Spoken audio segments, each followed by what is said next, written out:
San Francisco, 1969. Police phones rang in the dead of night. On the other end, a calm voice admitted to murder and promised more bloodshed. The caller named himself only as the Zodiac.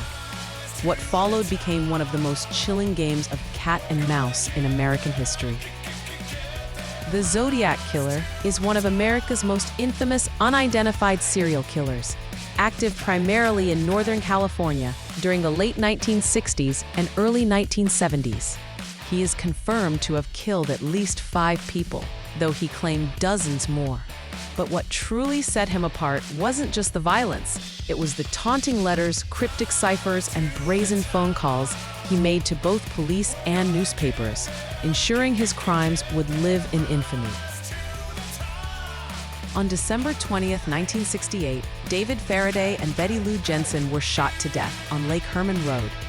6 months later, on July 4th, 1969, Darlene Ferrin and Mike Mageau were ambushed at Blue Rock Springs Park.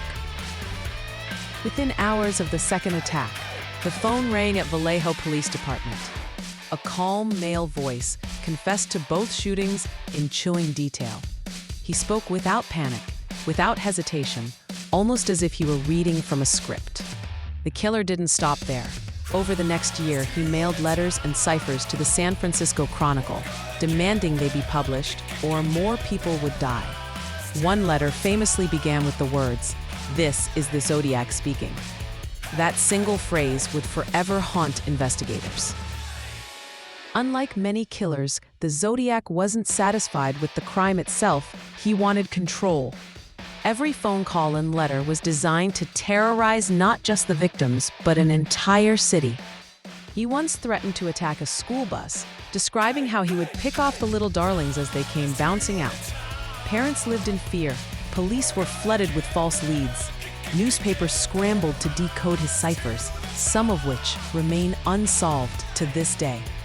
The Zodiac turned his crimes into theater, with himself as both the director and the star. Investigation and frustration, 2 to 3 minutes. Despite hundreds of leads and thousands of hours spent investigating, the Zodiac Killer was never caught. Handwriting experts studied his taunts, codebreakers analyzed his cryptograms. Detectives interviewed countless suspects, but nothing stuck. One of the most famous suspects was Arthur Leigh Allen, a convicted child molester who lived in Vallejo. Despite circumstantial evidence, DNA testing decades later failed to link him definitively to the crimes. The case remains open to this day, one of America's most frustrating and enduring mysteries. More than 50 years later, the Zodiac Killer has achieved exactly what he wanted: immortality through fear. His name still echoes in pop culture, true crime discussions, and police files marked unsolved. He once wrote, "I am waiting for a good movie about me." Chillingly enough, he got more than that. He became a legend.